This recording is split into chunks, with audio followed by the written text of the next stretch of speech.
Welcome back to Create2Game, where we connect creators and gaming. I'm Moogli. From Software confirmed that the company currently has multiple games in development. They're in the process of hiring even more employees, which means that they'll have plenty of hands to work on a ton of upcoming games. Since the Elden Ring DLC is out, there's more time to focus on other games. The most popular theory right now is that there will be a new Armored Core project. There's no confirmation on this yet though, but hopefully we'll hear more soon. What are your thoughts on this? What do you think the next project from Software will be? Make sure to let us know your thoughts. Bungie confirmed that Destiny 2 will now have 2 medium-sized expansions each year moving forward, instead of one big one that they usually have. Each expansion will come with a new season that lasts 6 months. This will help the developers better understand what players are looking for and what they can do for the next expansion.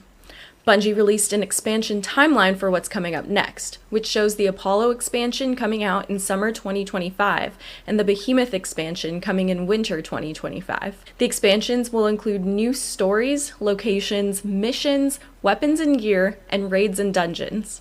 The seasonal updates will include new activities, gear and artifact mods, new sandbox meta, and new events.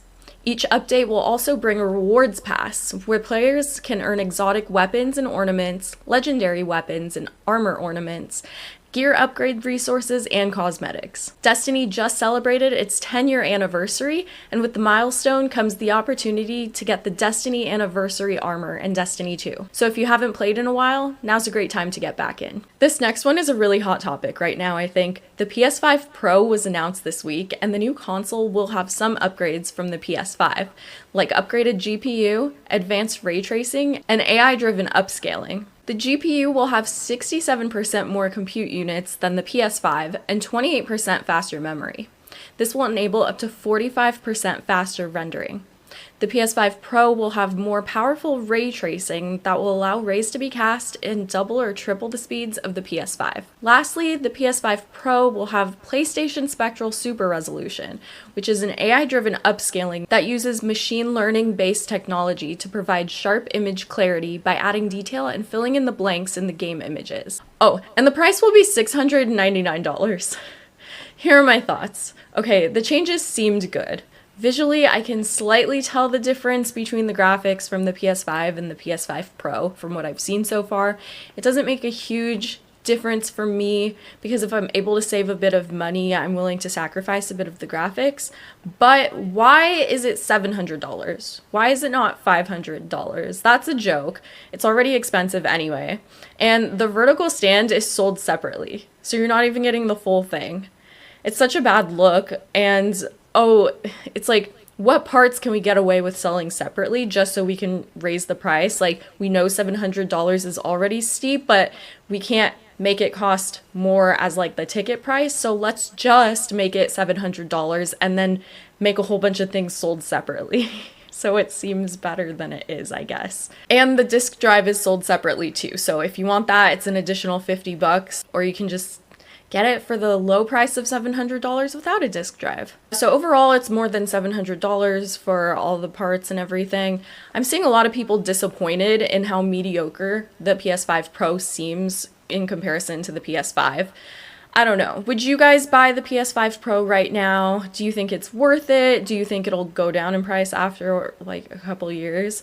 A lot of the exclusive games will probably be out on Steam eventually, so I'm willing to just wait to play those, but I want to hear what you think, so let me know. Pokemon Go Dynamax raids started this week. So far the raids have been pretty quick and easy. I'm annoyed with the cap on max particles since you only have space for 1,000. I feel like it's a money grab overall, which is really disappointing. I'm curious to see how the Dynamax raids will play out in the coming weeks though. The updates have definitely made the app buggy for me, so hopefully everything on that end gets fixed up soon too.